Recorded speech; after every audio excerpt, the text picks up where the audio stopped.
Khadija kom al vir jare na die Adventiste kliniek in Zanzibar. Lank genoeg dat die pad wat sy daarheen loop al bekend voel. Lank genoeg dat sy weet waar om te sit en wie haar sal groet as haar naam geroep word. Sy het oorspronklik gekom omdat sy siek was. Sy het bly terugkom omdat daar vir haar omgegee was. Ek kom al hierheen vir behandeling sedert 2010. Khadija kom al vir meer as 'n dekade hierheen terug, deur die verskillende seisoene van haar lewe. Vir haar is dit nie net 'n eenvoudige plek om slegs behandeling te kry nie. Dit is 'n verhouding wat gebou is op konsekwentheid, op die feit dat daar na haar geluister word en dat hulle haar verstaan. Hulle diens is baie goed, so wanneer ek siek word, kom ek hierheen. Wanneer ek my gesondheid wil nagaan, kom ek hierheen. In Zanzibar is gesondheidsorgdienste beskikbaar deur verskeie fasiliteite. Tog kies baie pasiënte steeds om hierheen te kom as gevolg van die manier hoe hulle behandel word. Moeders bring hulle kinders wat sukkel met infeksies.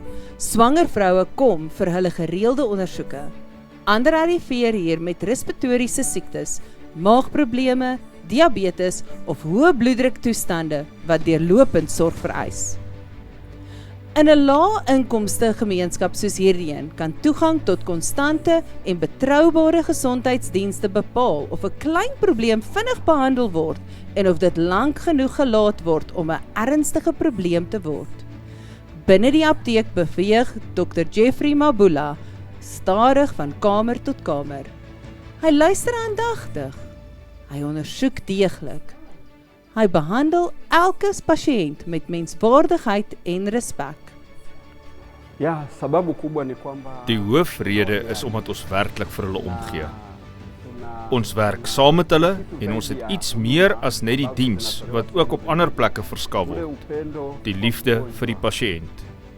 Daardie omgee word onmiddellik gevoel. Hulle is nie onbeskof nie.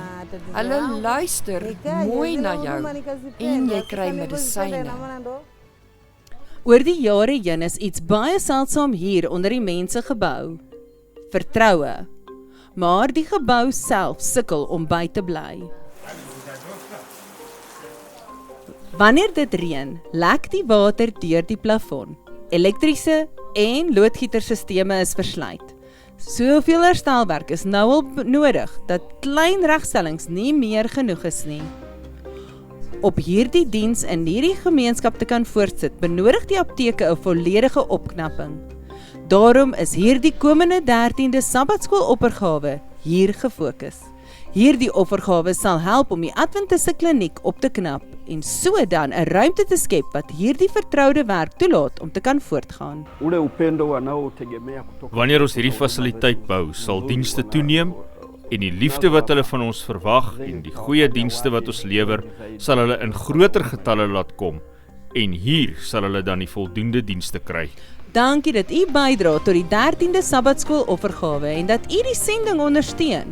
Danksy u vrygewigheid kan verhoudings versterk word en hoop vir die mense van Zanzibar bly bestaan.